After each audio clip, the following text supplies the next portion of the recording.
자, 오늘 이 아하와 강가에서 어떤 일이 있었는가? 여기에 일어난 그 성경 속에 잘 알려지지 않는 부흥입니다. 이 부흥의 특징을 우리가 쫓아가면서 다시 한번 우리 삼일교회 청년들을 통해서 하나님이 이 시대에 어떤 부흥을 갈망케 하시는가를 주목해 볼 필요가 있어요. 요즘 뭐 회자되는 에즈베리 부흥 운동을 여러분들이 잘 듣고 있죠. 미국 켄터키 주의 에즈베리 대학에서 일어난 그리고 진행 중에 있는 부흥 운동인데 뭐 그거를 우리가 아직은 이렇다 저렇다 평가할 지금 시기는 아니고 좀 더 지켜보고 주목해봐야 될 것 같아요. 단선적으로 뭐 은사 운동이다라든지 또 그 운동이야말로 진정한 부흥이다라든지 이렇게 정확하게 우리가 함부로 예단한다는 것은 굉장히 좀 섣부른 태도입니다. 한 가지 분명한 것은 하나님은 자유로운 분이세요. 그분이 하시는 일이 언제나 옳은 법입니다. 믿습니까? 어쨌든 이 땅에도 말씀에 기초한 참된 부흥이 일어나기를 소망합니다. 특별히 역사적으로도 그렇고 성경에도 그렇고 항상 한 시대의 물줄기를 바꾸고 또 사람들을 진정으로 자복했던 부흥운동은 가장 첫 번째가 하나님의 말씀이 반드시 기초되었습니다. 그 말씀이 따라다녔어요.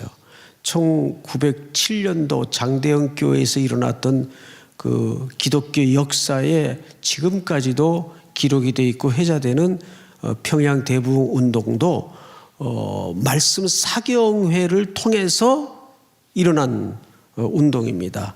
한국교회 그 평양 대부흥 운동은 굉장히 건강한 운동이었죠. 첫 번째가 참된 부흥 운동은 반드시 말씀이 따라야 되고 기초가 돼야 되고, 두 번째는 윤리적 태도의 삶이 바뀌어야 됩니다.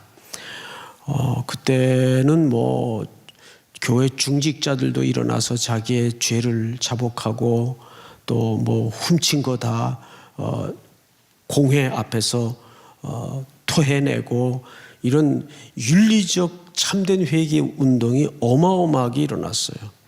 그리고 누구도 그것을 자기적이고 인위적으로 주도하지 않았다는 겁니다.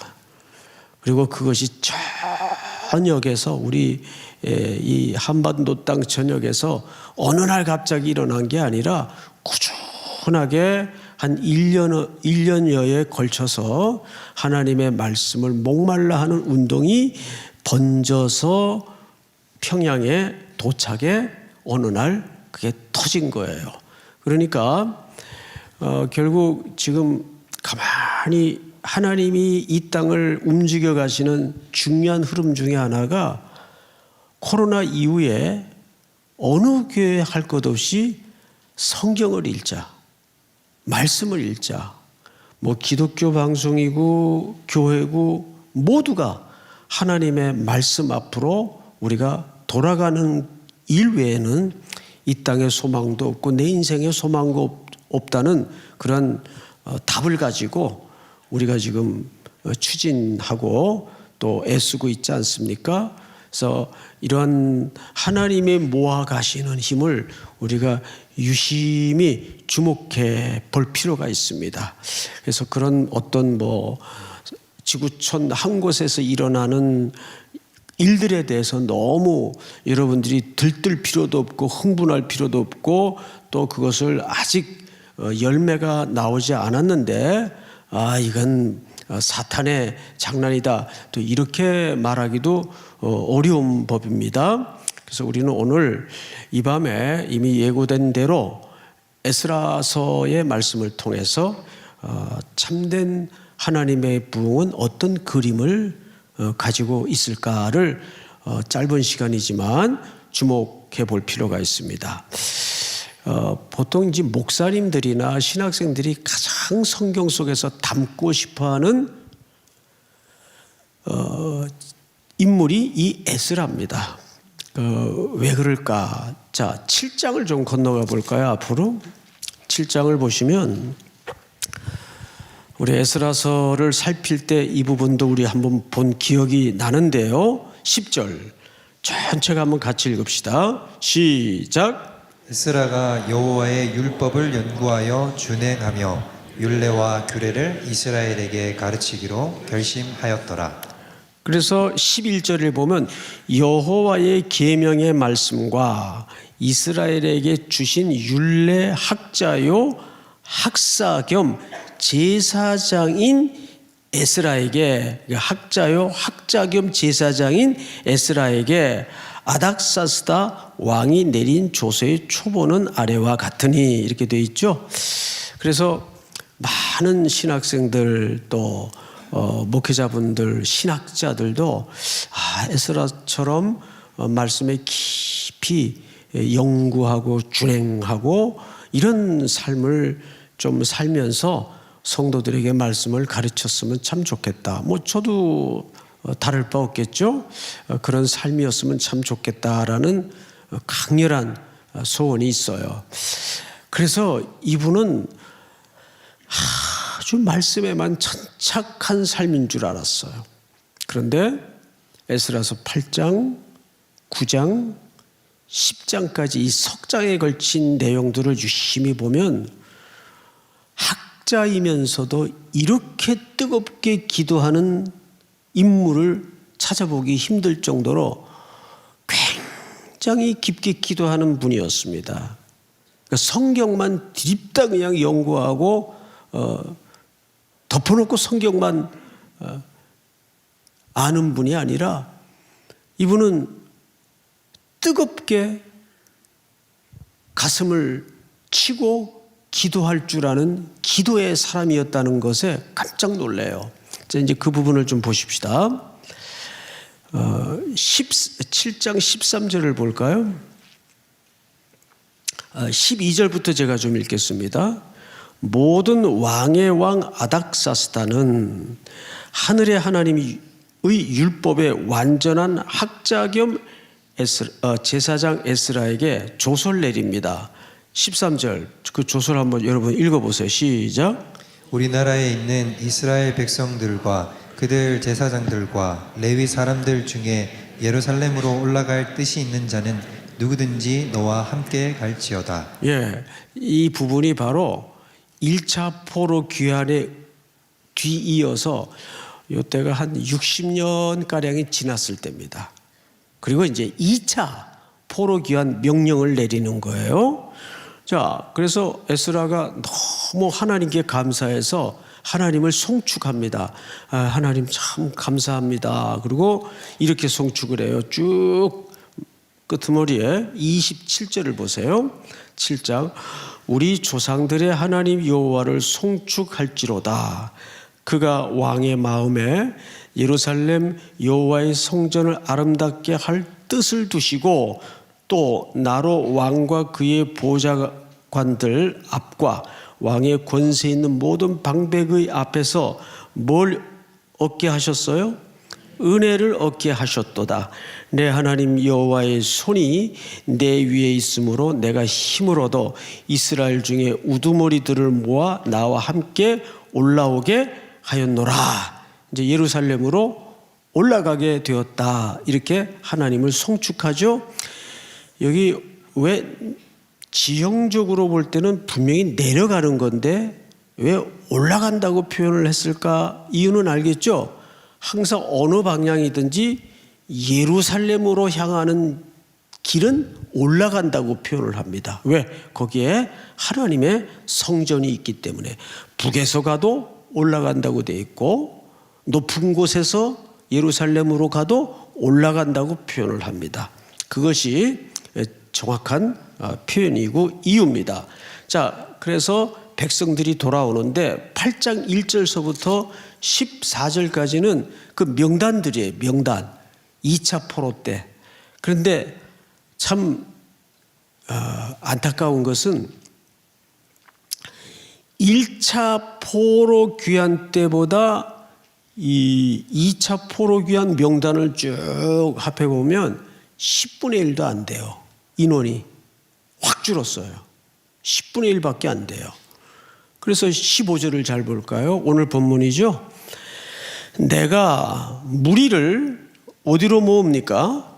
아하와로 흐르는 강가에 모으고 거기서 3일 동안 장막에 머물며 백성과 제사장들을 살핀즉 그 중에 누가 한 사람도 없어요. 세상에. 레위인이 한 사람도 없는 거예요. 그런데 방금 살펴본 13절을 보시면 7장 13절 제가 다시 한번 읽을게요. 조소를 내리노니 우리나라에 있는 이스라엘 백성과 그들 제사장들과 레위 사람들 중에 예루살렘으로 올라갈 뜻이 있는 자는 누구든지 너희와 어떻게 갈지어다 함께 갈지어다. 그런데 레위 사람이 없어요. 그런데 2차 포로들이 예루살렘으로 돌아가는 궁극적인 이유가 뭡니까? 성전을 온전히 회복하기 위해서, 제사를 회복하기 위해서, 섬기기 위해서 가는 거예요. 그런데 성전을 섬기는 직분을 역사적으로 맡았던 인물들이 누굽니까? 어느 지파입니까? 레위 지파란 말이에요. 근데 어떡하죠? 한 명도 없는 거예요. 한 명도. 그래서 학자 에스라가 어떻게 하는가를 잘 보세요. 한 명도 없었어요. 그 중에 레위 자손이 한 사람도 없는지라. 이에 모든 족장 곧 엘리에셀과 아리엘과 스마야와 엘라단과 야립과 레단과 나단과 스가랴와 무술람을 부르고 또 명철한 사람 요아립과 엘라단을 불러 가시베아 지방으로 보내어 그곳 족장 이또에게 나아가게 하고 이또와 그의 형제 곧 가시바 지방에 사는 느디님 사람들에게 할 말을 일러주고 우리 하나님의 성전을 위하여 섬길 자를 어떻게 하라 그랬어요? 데리고 오라 그랬어요. 데리고 오라. 이제는 조금 강제성이 동원이 되죠. 그래서 부름받은 사람이 누군가 잘 보세요. 18절 우리 하나님의 선한 손의 도우심을 입고 그들이 이스라엘의 손자 레위의 아들 말리의 자손 중에서 한 명철한 사람을 데려오고 또 세레비아와 그의 아들들과 형제 18명과 하샤바와 무라리 자손 중에 여시아와 그의 형제와 그의 아들들이 20명을 데려오고 다윗과 방백들이 레위 사람들을 섬기라고 준 느디님 사람 중 성전 일꾼은 220명이었는데 그들은 모두 어떤 사람들이었어요? 지명받은 사람들이었어요. 지명받은 사람들. 근데 이 사람들은 처음부터 올 마음이 있었던 사람들이에요. 지명받아서 온 거예요. 지명받아서 온 거예요. 군대 소집영장 나와가지고 아유 가야 되겠구나 그런 마음으로 지명받아서 온 사람들이에요. 그게 참 중요합니다. 여러분 지명받는 게 복이에요. 믿습니까? 아무개 형제 이번 징계편 하는데 간사 좀 해주세요. 제가 너무 지금 지쳐가지고 이번엔 좀 쉴래요. 그러지 마시고 내가 너를 지명하여 불렀나니 할 때 그리스도 안에서는 뭐밖에 없느니라? 예밖에 없느니라. 믿습니까? 대답이 왜 이래요? 지명받는 게 은혜입니다. 구레네 시몬이 지명받았잖아요. 로마 군인들에게 예수님이 너무 지쳐서 갈보리 언덕을 힘겹게 올라가니까 그 가로막대를 누구에게 지어 올라가게 하죠? 구레네 시몬에게 지어 올라가게 하면서 억지로 진 십자가. 그런데 그 억지로 진 십자가가 후대에 이렇게 영광스러운 주의 복된 이름으로 명명될 줄이야 시몬이 알았겠어요? 여러분, 그런데 사람이 이렇게 살다 보면 뭐 아직 여러분들은 젊으니까 그런 장구한 시간을 겪진 못했겠지만 참 억지로 진 일인데 그게 자기한테는 나중에 날개가 되는 경우가 대부분이에요. 믿습니까? 제가 이제 여러분들에게 종종 말씀을 드렸지만 저는 처음에 이렇게 전도사로 사역을 시작하지 않았어요. 어디 먹을 데도 없고 잘 데도 없어서 누가 이렇게 소개해 줘가지고 남산 저 케이블카 밑에 가면 한국 맹인 연합교회가 있는데 그 교회가 원래 거기 있질 않았어요. 길 건너 회원동이라는 그 허름한 옛날에 그 저기 남대문 근처에 양동이라고 있었습니다. 아주 이상한 동네예요. 그 밤 되면 그 다닐 수가 없을 정도로 이상한 동네인데 지금은 이제 그런 것들이 다 철수가 됐습니다만 그러니까 싸니까 이 맹인 장애인 분들이 남이 그 지붕과 그 방 지붕과 천정 사이에 그 다락방이라고 있어요. 이 나무 계단 가파른 계단을 이렇게 올라가는데 그 옆에 그때는 다 연탄들을 뗐잖아요. 연탄들을 막 싸놔요. 그러면 맹인들이 거기를 올라가시다가 그 다락방 본당으로 이렇게 들어오시면 전부 여기 연탄들이 묻어가지고 그 안 보이시니까 그런 교회에 사찰이 너무 힘들어서 뭐 6개월을 못 버티는 그런 데가 있는데 거기라도 괜찮냐 그래서 얼른 이게 웬 은행가 하고 거기 제가 청소하는 사찰로 들어갔댔어요. 근데 진짜 6개월은 그냥 한 달도 못 견디겠더라고요. 낮하고 밤하고 거꾸로 생활을 해야죠. 또 나는 청소만 하면 되는 줄 알았더니 안 못 보는 분들 교회로 전화로 오면 송 선생님 나 지금 1호 터널 앞에 그 내렸는데 빨리 좀 나와주세요. 그러면 그 추운 겨울에 그분들 얼마나 그 길바닥에 아무도 누가 도와주지 않는데 힘들겠어요. 그러니까 다리 걷어붙이고 막 찬물에 청소하던 채로 그냥 들고 뛰는 거예요. 몇 번 그 계단에서 고꾸러질 뻔하고 길바닥에서 자빠지기도 하고 그랬어요.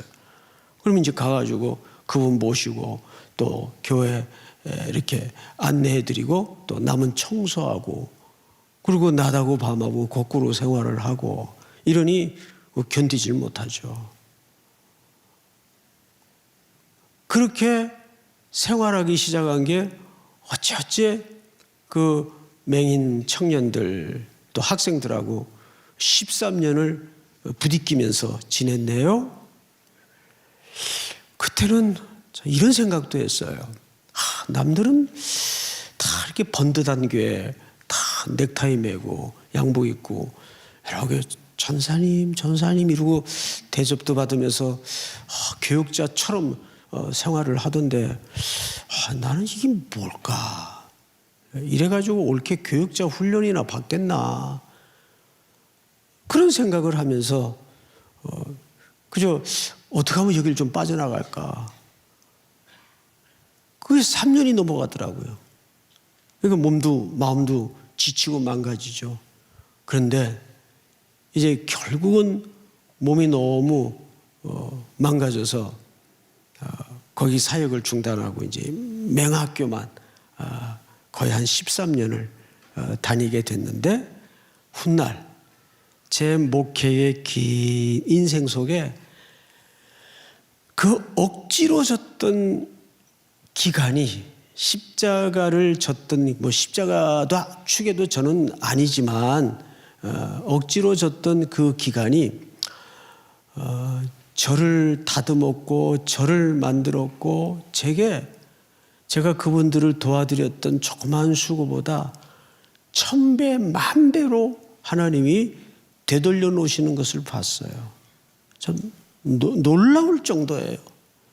그러니까 하나님의 일을 하거나 우리가 인생길을 살다 보면 어떻게 사람이 자기 하고 싶은 것만 하고 살아요. 철딱선이 없는 사람들은 자기 하고 싶은 것만 하면서 산대요. 그러면 참 좋겠어요. 그렇게 살길 바랍니다. 네? 그런데 문제는 그게 자기 마음대로 그게 되냐 말이에요. 안 돼요, 그렇게. 나도 나 하고 싶으면서 살고 싶은 게 많아요. 예? 말을 안 해서 그렇지. 예? 이제 은퇴하면 그렇게 한번 살아보려고 야무지게 꿈은 꾸는데 뭐 그때 다 늙어가지고 뭐 되겠어요, 그거? 그렇게 안 돼요. 그런데 하나님의 이 둥그러운 넉넉한 섭리 속에는 시키는 일, 억지로 감당해야 할 일들을 하면서 살아갈 때 하나님의 계획이 완성되고 만들어지는 걸 소름 끼치게 봐요. 그래서 우리가 꼭 내가 하고 싶은 일만 인생이 하면서 살도록 놔두질 않습니다. 그런데 하고 싶지 않은 일이라도 어거지라도 묵묵히 이게 오늘 눈뜬 내 새날의 하루 속에 하나님이 맡겨진 일이라면 그냥 너무 나는 왜 이럴까 이런 묵상하지 마시고 그냥 하세요. 그냥 그러다 보면 저 끝에 하나님이 마련해 놓으신 내가 주판 튀겨가지고 계산기 두들겨가지고 예측했던 것과는 전혀 다른 하나님의 더 좋은 그림이 내 인생 속에 반드시 만져지게 돼 있습니다. 믿습니까? 근데 이런 내용들은 사실 여러분들 같은 청년의 시기에 더 헷갈리는 게 많아요. 왜? 아직 살아온 날보다는 살아갈 날이 훨씬 많은 사람들이기 때문에. 근데 이제 저희 같은 사람들은 예측이 다 돼요. 다 이제 다 견적이 나와요. 그래서 뭐 별로 이렇게 여지가 없어요. 그래서 제가 오늘 어느 이제 목사님한테 새벽에 이제 설교 은혜도 받고 또 좀 이제 더 개선할 부분을 이제 멘트해 주기 위해서 박 목사님 올해 몇이죠? 그랬더니 36이래요. 세상에. 그래서 내가 그랬어요. 야, 너는 정말 아름다운 나이다. 할렐루야. 아름다운 청년들이 모인 밤만큼 아름다운 시간이 어디 있어요. 예? 그래서 우리가 내가 꼭 하고 싶은 일이 아니더라도 어떤 회사나 또 인생의 가정사에 또 특별히 하나님의 공동체에서 하나님이 시키는 일에 우리는 그냥 순종하면 하나님께서 여러분들에게 합력해서 뭘 이루세요? 하나님의 선을 반드시 이루어 가심을 믿으시기 바랍니다. 우리가 그 칼빈주의를 믿잖아요, 그죠? 여러분 그 칼빈주의의 최고의 신학의 정점이 뭔지 아세요? 저는 그걸 너무 확고하게 저는 붙들고 평생을 살아온 사람인데 우리 칼빈주의의 가장 신학의 정점이 뭔지 아세요? 하나님의 절대 주권을 믿는 거예요. 믿습니까? 하나님의 뭘 믿어요? 절대 주권을 믿는 거예요. 그분은 역사와 인생과 이 시간을 주관하시고 거기에 대해서 주권을 갖고 계신 분입니다. 그분이 우리를 택하셨고 그분이 우리를 사랑하세요. 그러면 내 인생의 염려나 근심에 대한 답은 끝난 거 아닙니까? 맞아요, 틀려요? 끝난 거예요. 할렐루야. 그 하나님께 여러분들이 오늘 밤에도 시시콜콜한 기도의 제목서부터 진짜 기도를 아는 사람은 두 가지가 있어요. 뻔한 것도 기도할 수 있어야 되고, 이거 뻔해. 그런데 그거 기도할 수 있어야 돼요. 그리고 두 번째는 시시콜콜한 것도 기도할 수 있어야 돼요. 모세가 하나님과 기도할 때 그 이미지가 어떤 이미지로 소개됐죠? 친구와 대면함처럼 하나님하고 두런두런 대화를, 호흡을 섞어가면서 기도하잖아요. 이 세상에 이 금요일 밤에는 여러분들이 한 주간 살아낸 사연이 얼마나 많아요. 예? 꼴보기 싫은 사람도 있었겠고, 또 너무 이걸 혼자 감당하기 어려운 짐도 있었겠고, 그런 거 다 이 밤에 기도하는 거예요. 믿습니까? 예? 자, 이제 강가로 가십니다. 강가. 여기까지 하고. 강가 21절. 그때에 내가 아와 강가에서 금식을 선포하고 우리 하나님 앞에서 스스로 겸비하여 우리와 우리 어린아이와 모든 소유를 위하여 평탄한 길을 그에게 간구하였으니, 이건 뭘 기도했냐 하면 이제 예루살렘으로 올라가야 되는데, 돌아가야 되는데 뭐 10분의 1로 확 줄었다고 해도 어쨌든 이 어린애에서부터 노인에 이르기까지 몸이 불편한 분들, 또 어거지로 지금 따라가는 사람들, 뭐 다양한 지금 직군들이 이룬 행렬일 텐데, 게다가 더 중요한 것은 이때 아닥사스다 왕의 그 명령을 통해서 어떤 조치가 내려지냐 하면, 이 이스라엘 백성들이 돌아갈 때 모든 경비, 그리고 우리가 옛날에 그 뺏어왔던 거 다 찾아가지고 그 창고 다 뒤져서 다 쓸어 담아서 올려보내라. 금은부치가 어마어마하게 모아졌어요. 그 모아진 게 아니라 사실은 옛날에 다 뺏어갔던 거예요. 그 내용이 24절부터입니다. 성전에 바친 예물 목록이 쭉 나오는데, 은이 650, 또 은그릇이 100, 금그릇이 100, 금잔이 20개 쭉 나와 있어요.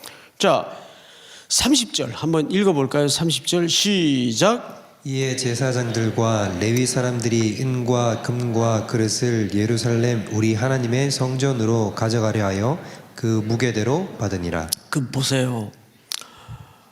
1차 포로 기환 때보다 인구는 10분의 1로 줄었어요. 그죠? 숫자는.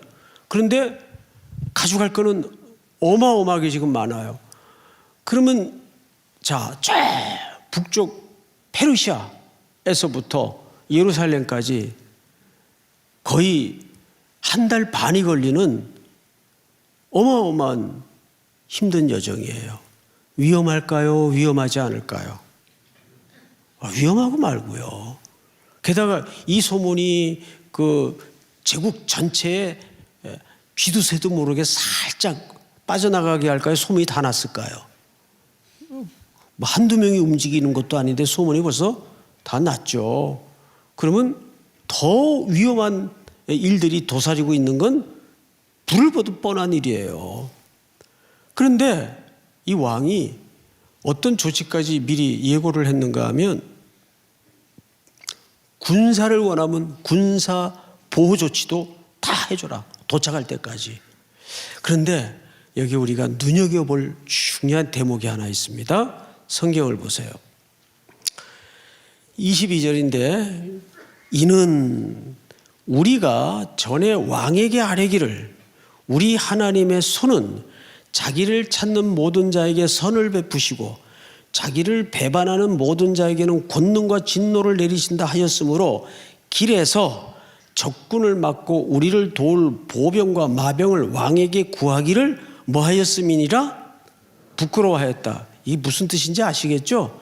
전에 이 에스라가 왕에게 또 그 제국의 사람들에게 큰 소리 친 게 있단 말이에요. 우리가 믿는 하나님은 우리를 위험 속에서도 건지고 어떤 적군 앞에서도 창칼보다 더 권능 있는 분이시니까 끄떡없다고, 다 막아주신다고. 그런데 금은부치가 이제 다 돌려지고 이걸 끌고 쫙 예루살렘까지 이제 죽음을 건 길을 가야 되는데 방금 말씀드린 것처럼 위험도 도사리고 있어요. 그래서 저기 병사들 좀 보내주실 수 있습니까? 충분히 그럴 수 있어요. 왜냐하면 7장 몇 절을 보시냐면 22절을 보세요. 7장 22절, 23절. 무릇 하늘의 하나님의 전을 위하여 하늘의 하나님이 명령하신 것은 삼가 행하라. 어찌하여 진노가 왕과 왕자의 나라에 임하게 하랴. 이게 무슨 얘기냐면 페르시아 제국의 왕이 이들이 원하는 것은 다 도와주라. 안 도와주면 우리 제국과 왕과 왕자가 재앙을 입을 것이다.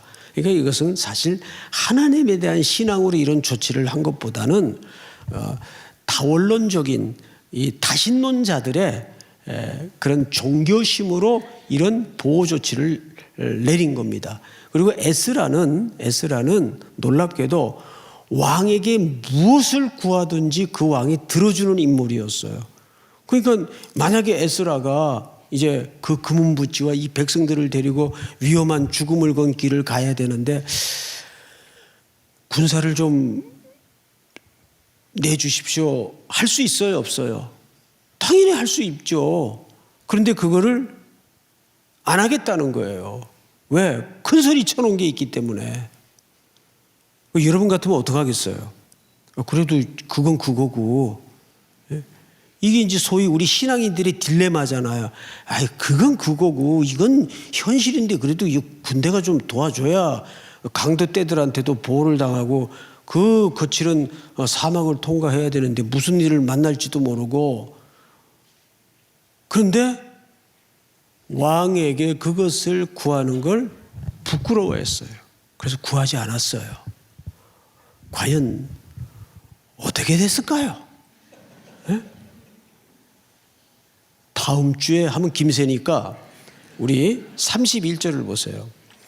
첫째 달 12일에 우리가 아하와 강을 떠나 예루살렘으로 갈새 우리 하나님의 손이 우리를 도우사 대적과 길에 매복한 자의 손에서 어떻게 하신지라? 건지신지라. 할렐루야. 군사 동원하지 않아도 하나님의 손이 매복과 길에서 적으로부터, 그러니까 그들을 노렸던 무리들이 있었어요, 없었어요? 예상대로 있었어요. 그런데도 우리가 여기서 이렇게 생각하면 안 되죠?